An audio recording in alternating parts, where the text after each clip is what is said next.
திமுகவுக்கு மட்டும் ஷாக்கு கொடுக்கல. சார் இது அவன் கூட்டணி கட்சி பூரா அரண்டுட்டாங்க.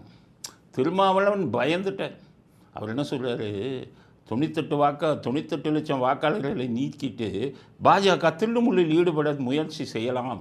இந்த 97 லட்சம் பேருடைய வாக்குகள் பறிக்கப்பட்டதன் மூலம் பாஜக இந்த தேர்தலில் தில்லுமுள்ளு செய்ய திட்டமிட்டிருக்கிறது என்பதையும் உணர முடிகிறது. தில்லுமுள்ள ஈடுபட்டதை நீங்க தானப்பா. உங்களுடைய முக்கிய ஆயுதமே 98 லட்சம் போலி வாக்குகள் தானே. 98 லட்சம் போலி வாக்குகள் போயிட்டால் தில்லுமுள்ள எங்கே இருந்து வரும்? பாஜக இப்படி பண்ணுவாங்க. அதனால் பயந்து போயிருந்தீங்கன்னா எதை வேணாலும் பேசுகிறதா? தில்லுமுள்ளு ஆசாமிகளே நீங்கள் தானே, உங்கள் கூட்டணி தானே. அதனால் முடிஞ்சு போச்சு உங்கள் சகாப்தம். பாஜக போயிட்டு தில்லுமுள்ளு பண்ணுறதுக்கு என்னத்தை இருக்குது? வாக்குரிமையே பறிச்சுட்டாங்க, குடியுரிமையும் பறிக்க போகிறாங்க. எதுக்கு எதை போய் முடிச்சு போடுறாரு?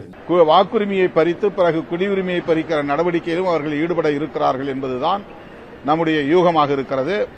குடியுரிமையை எப்படி பறிக்க முடியும்?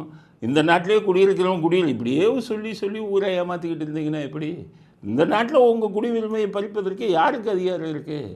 வெளிநாட்டுக்காரங்க இங்கே வந்திருந்தால் அவங்க குடியுரிமை தான் பறிப்போங்க. நல்லா புரிஞ்சுக்கோங்க. இந்த அரசியல்வாதிகள் இதை வைத்து அரசியல் நடத்துகிறார்கள். அப்படி யாரையும் உங்கள் நாட்டை விட்டு துரத்த முடியாது. இந்த நாட்டின் பிரதிநிதிகள் இந்த நாட்டோட பிரஜைகள் அவருங்க. வெளிநாடுகளிலிருந்து வந்து இங்கே தஞ்சம் அடைஞ்சிட்டு அவர்கள் குடியுரிமை கேட்டால் கொடுக்கப்பட மாட்டாது. நல்லா புரிஞ்சுக்கோங்க. திருமாவளவனே இதை நல்லா புரிஞ்சுக்கோங்க. நீங்கள் புரியாமல் சொல்கிறீங்களா இல்லை எலெக்ஷன் ஸ்டண்ட்டுக்காக சொல்கிறீங்களான்னு தெரியலை. அப்படிங்கிறத திருமாவளவன் ரொம்ப பயந்து போயிருக்காரு. பயப்பட வேண்டிய அவசியம் இல்லை. இனி தில்லுமுள்ளு என்பது தமிழ்நாட்டில் நடக்காது. வருங்காலத்திலையும் தில்லுமுள்ளு பண்ண முடியாது.